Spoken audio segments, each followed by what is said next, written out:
नमस्कार शेतकरी मित्रांनो. पीक विम्याचं वाटप हे आपल्या बऱ्याचशा जिल्ह्यांमध्ये सुरू झालेलं आहे. त्यामध्ये 2020चा पीक विमा आहे, 21चा, 22, 23, 24 असे एकंदरीत 4 ते 5 वर्षांचा पीक विमा जो खंडित राहिला होता, त्याचा अखेर वाटपाला सुरुवात झालेली आहे. तर यामध्ये बघा काही शेतकरी म्हणत होते की धाराशिव जिल्ह्याच्या बद्दल काही अपडेट द्या. धाराशिव जिल्ह्यामध्ये पाहायला गेलं तर बऱ्याचशा तालुक्यामध्ये पीक विमा वाटप झालेलं आहे. एकूण 8 तालुक्यातली अपडेट आपल्यापर्यंत आता आलेली आहे.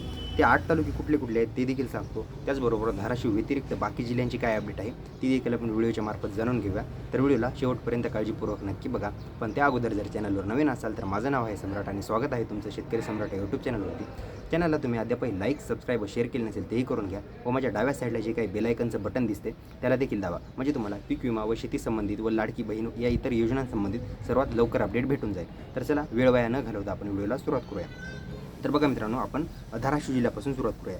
मेन पाहायला गेलं तर 8 तालुक्याचे आपल्याकडे अपडेट आलेले आहेत. त्यामध्ये तालुके कुठले कुठले आहेत? धाराशिव, त्यानंतर तुळजापूर तालुका आहे, कळंब तालुका आहे, उमरगा तालुका आहे, भूम तालुका आहे, परांडा, वाशी आणि लोहारा ह्या 8 तालुक्यांचे अपडेट आहे. या 8 तालुक्यांमध्ये बऱ्याचशा गावातल्या शेतकऱ्यांना पैसे जमा झालेले आहेत. त्यामध्ये बघा काही शेतकऱ्यांना 2021चा 20चा झालेला आहे, पण बऱ्याचशा शेतकऱ्यांना अपडेट नाही आहे की त्यांना नेमका कोणत्या वर्षीचा पीक विमा जमा झाला आहे. फक्त पैसे आलेले आहेत एवढीच अपडेट आपल्यापर्यंत त्यांच्याकडून आलेली आहे. कारण त्यांना एवढं माहिती नाही, डिटेलमध्ये चेक करायची देखील माहिती नाही आहे की 21चा आहे की 22चा पीक विमा. तर बघा यामध्ये धाराशिवमध्ये तालुक्यामध्ये बघा तेर, येडशी, लातूर रोड आणि पाडोळी ह्या तालुक्यांच्या शेतकऱ्यांना जवळपास कुणाला 1638, कुणाला 1700 तर कुणाला 2000च्या पेक्षा जास्त देखील पीक विमा आलेला आहे. म्हणजे जसं जसं त्यांचं जमिनीचे क्षेत्र आहे त्यानुसार पीक विमा त्यांना भेटला आहे. त्याचबरोबर तुळजापूर तालुक्यामध्ये तुळजापूर, नळदुर्ग, मंगरूळ आणि सावरगाव ह्या तालुक्यांना काही भागामध्ये शेतकऱ्यांना भेटलेले आहे. सर्वांना भेटलेले नाही आहेत. ज्या शेतकऱ्यांचे राहिलेले आहेत त्यांना देखील पैसे भेटणार आहेत. ज्यांचा फार्मर आय डी आणि बाकी गोष्टी सगळ्या व्यवस्थित आहेत, कोणत्या गोष्टी त्या मागच्या व्हिडिओत मी सांगितल्यात त्या सगळ्या व्यवस्थित आहेत, त्यांनाच पीक विम्याचे पैसे भेटणार आहेत. त्यानंतर बघा कळंब तालुक्यामध्ये कळंब, इटापूर, मोहा, डिकसळ ह्या गावांमध्ये.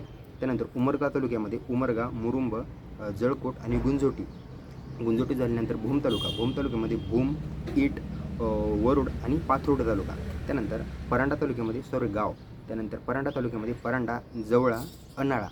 त्यानंतर वाशी तालुक्यामध्ये वाशी, पारगाव, तेरखेडा आणि लोहारा तालुक्यात लोहारा, सास्तूर आणि माकणी ह्या गावांमध्ये बऱ्याचशा शेतकऱ्यांना पीक विम्याचे पैसे भेटलेले आहेत.